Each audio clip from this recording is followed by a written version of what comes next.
ప్రజలారా, గ్రామ పంచాయతీ పెద్దగా నేను ధర్మాన్ని 4 పాదాల మీద, అవసరమైతే అప్పుడప్పుడు 5 పాదాల మీద నిలబెట్టడం నా బాధ్యత, నా కర్తవ్యమును.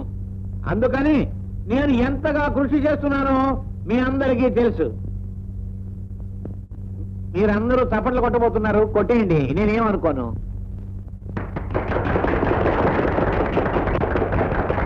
భుజంగరావు గారు అమ్మాయి గీత, పాలేరు ధర్మన్న కొడుకు మురళి చేతిని పట్టుకో. కాదు కాదు, గీత చేతిని మురళి పట్టుకున్నాడనే విషయం కట్టుబాట్లు తారతమ్యాలు మర్చిపోయి తప్పుగా ప్రవర్తించిన మురళిని శిక్షించాలి. పాపం పెద్దలు భుజంగం గారు అమ్మాయిని చేపట్టుకున్నాడు. రేపొద్దున మా అమ్మాయిని, మాకు అమ్మాయి లేదనుకోండి, ఇంకొకరు అమ్మాయి చేయబట్టుకుంటాడు. ఇలా పట్టుకుంటూనే పోతే మనందరి బతుకులు ఏం కావాలని చెప్పేసి మిమ్మల్ని నేను ప్రశ్నిస్తున్నాను. కొట్టేవాళ్ళు తప్పట్లు కొట్టండి, నాకు షాడ కొట్టు.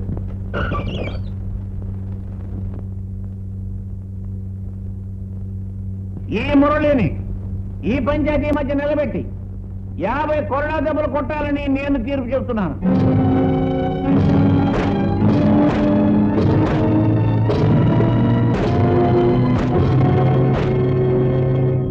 గోపిబాబు గారు ఏంట్రా? గోపబాబు గారు పక్కూరు వెళ్ళారు. మురళి పంచాయతీ దగ్గర కొడుతున్నారు. ఏంట్రా? ఎందుకు తెలియదు. పాపిస్తే వాళ్ళ చేతులు పడిపోను. పట్టయ్యా పట్టు. మనిషి అనుకున్నారా, మాన అనుకున్నారా? వాళ్ళ చేతులు పడిపోను. ఇట్ట బాధేశారు. ధర్మన్న, అసలు మురళి అక్కడ పనిచేయవలసిన అవసరం ఏమిటి?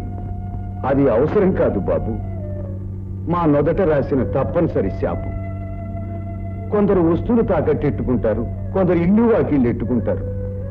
మేము మా బతుకుల్నే తాకట్టెట్టుకున్నాం. బతుకులు తాకట్ట ఏమిటి ధర్మన్న మాట్లాడేది? కొన్ని ఏళ్ల క్రితం కౌలుకు పొలం తీసుకుని సేద్యం చేసుకునే రోజుల్లో తుఫాను వల్ల పంట పోయింది. నా ఇంటి దానికి ప్రాణం మీదకి వచ్చింది. తప్పనిసరి అయి భుజంగం గారి దగ్గర అప్పు తీసుకున్నా. అంటే బాగుండేది, మనసుకి ఏ బాధ తెలిసేది కదా. సత్య ఎవరిని సాధిద్దామని ఎంత అవమానం జరిగాక బతికి ఎలా తలెత్తు తిరగమంటారు బాబు గారు? చావటం చేతకాని తనానికి నిదర్శనం. అయినా నిజంగా నువ్వు నేరం చేశావా? అందరిని దాన్ని అందుకోవాలని ఆశపడే మనిషిని నేను కాదు బాబు గారు. భగవంతుడు సాక్షిగా నేను నేరం చేయలేదు. చెయ్యని నేరానికి శిక్ష పడుతుంటే నోరు విప్పి ఒక్క మాట కూడా ఎందుకు చెప్పలేదు? నిజం చెప్తే ఒక ఆడపిల్ల బ్రతుకు నవ్వులు పాలవుతుందని బాబు గారు. అవును బాబు గారు, ఉద్రేకంలో గీతమ్మ తప్పటడుగు అయిపోతుందని చెప్పుంటే అరిటాకు లాంటి ఆమె బతుకు సిరిగిపోద్ది, ఆమె భవిష్యత్తు సిరిగిపోద్ది. అందుకే అబద్ధాన్ని, అవమానాన్ని భరించాను బాబు గారు, భరించాను. పగవాణ్ణి కూడా ప్రేమించి అందుకోసం శిక్షకు తలవంచిన నీతి చాలా గొప్ప మనసు మురళి. కాకపోతే జరిగిన దానికి చేతులు కట్టుకుని కూర్చోకూడదు. వజ్రాన్ని వజ్రంతోనే కొయ్యాలి.